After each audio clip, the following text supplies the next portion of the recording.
I parked my fire truck in my own damn driveway, and somehow that was enough to trigger an entire suburban crisis. Within 3 days, I went from the new guide to public enemy number 1 in Merbrook Estates. And no, I didn't graffiti a wall, blast loud music, or throw wild parties.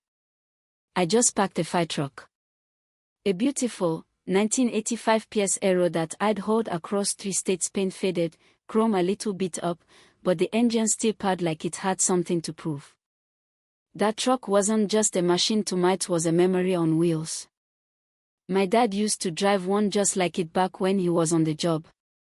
That old rig was how I remembered him: grimy boots, soot-covered helmet, telling stories over midnight pancakes after a rough shift. I bought it to restore it, you know. Clean it up, bring it back to life, maybe show it off at classic car meets. It wasn't hurting anyone. But apparently, in Merbrook, individuality is a punishable offense. The lawns look cloned, every house painted in a different shade of beige, and the people, well, some of them seem more concerned with neighborhood aesthetics than actual safety. The moment I backed the truck into my driveway, I saw her, Valerie Greaves, rolling up in this ridiculous chrome-plated golf cart like she was Patton pulling up to the front lines. She didn't smile. Just stepped out, clipboard in hand, and started circling my truck like a predator sizing up its prey. "Excuse me," she said, voice clipped, eyes laser-focused. "Are you the new owner at 118 Rose Maple?" I nodded, said my name was Theo, offered a handshake. She didn't take it. Just gave this tight smile more teeth than warmth and said, "I'm the president of the Homeowners Association. We take great pride in maintaining our community standards." Then she looked at the fire truck like it had just insulted her entire bloodline. "You can't park that here," she said, tone sharp enough to draw blood.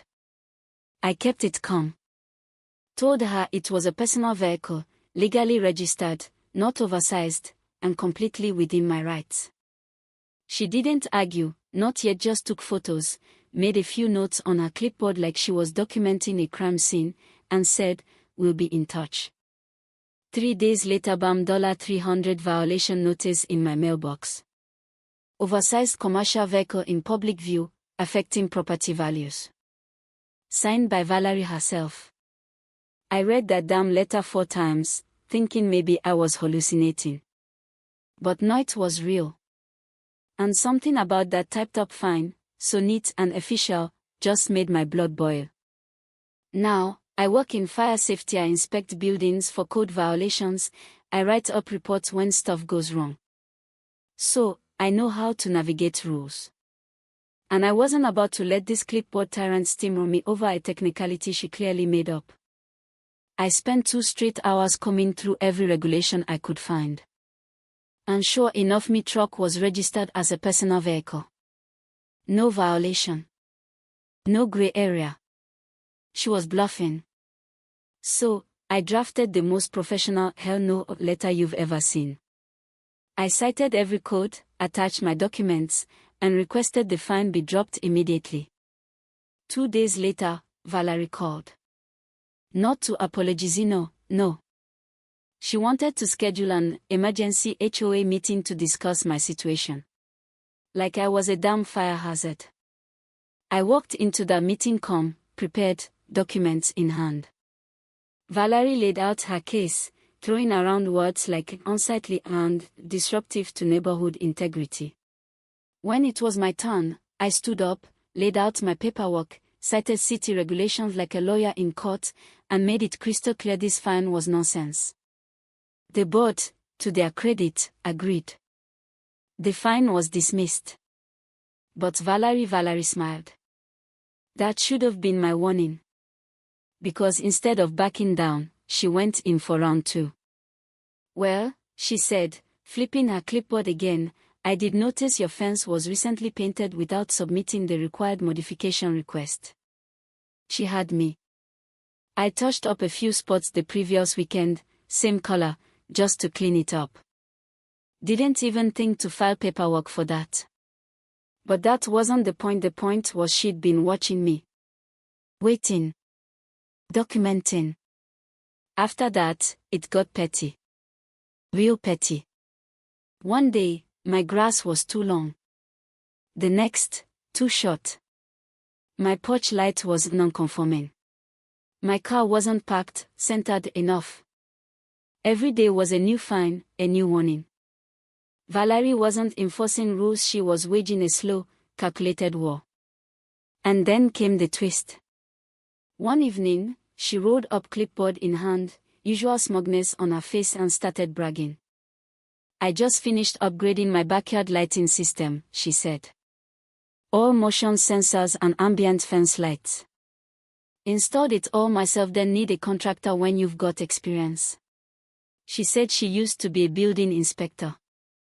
New electrical systems inside and out. Now, me being a fire inspector, that set off alarm bells. I've seen what DIY lighting does when it's done wrong. And let me tell you, it never ends well. So I started watching. And yeah, I started offering casual advice. Hope you're using weatherproof boxes. You'll want GFCI protection on those circuits. Never mocking, never rude. Just hints. Professional concern. She brushed it off every time. Until one night, 11:17 p.m., I was almost asleep when I heard a loud pop, then crackling, then shouting. I looked out and saw Valerie's whole backyard flickering like a busted Christmas tree, sparks flying, fence on fire, lights shutting out in a chain reaction. I ran outside. The fire trucks, real ones, arrived within minutes. Valerie stood in her yard in slippers and a robe, pointing at my vines like they were the problem. "His plants caused moisture. That's what ruined my lights," she shouted. And just like that, she admitted to the cops in front of everyone that she'd done all the wiring herself. No permit. No inspection. Nothing. But the kicker. Quiet Carl from 2 doors down stepped up. "Officer, I've got security footage of the whole thing," he said. Turns out, Carl had been documenting Valerie's behavior for months. The footage showed her splicing wires, using indoor cords outside, ignoring every basic safety rule in the book. The next Saturday, the HOA held another meeting. This time, the whole neighborhood showed up. Carl played the footage. One by one, neighbors stood and told their own Valerie horror stories, fine for doormats, plants, mailbox height.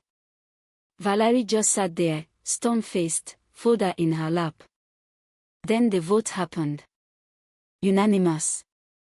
She was removed as HOA president on the spot. When I finally stood up to speak, I didn't gloat. I said the truth. That this didn't need to happen. That safety should never take a backseat to pride. And that sometimes, knowing when to ask for help is the biggest sign of competence. Valerie didn't say a word. Just got up, walked out. And never looked back. Now the neighborhood's quieter. The truck's still in my driveway. And every time I see that charred section of fence, I'm reminded some fires don't need gasoline. They just need someone who thinks they know better. But hey, let me ask you this: if someone's hellbent on proving you wrong, even at their own expense, do you stop them? Or do you let the lesson teach itself?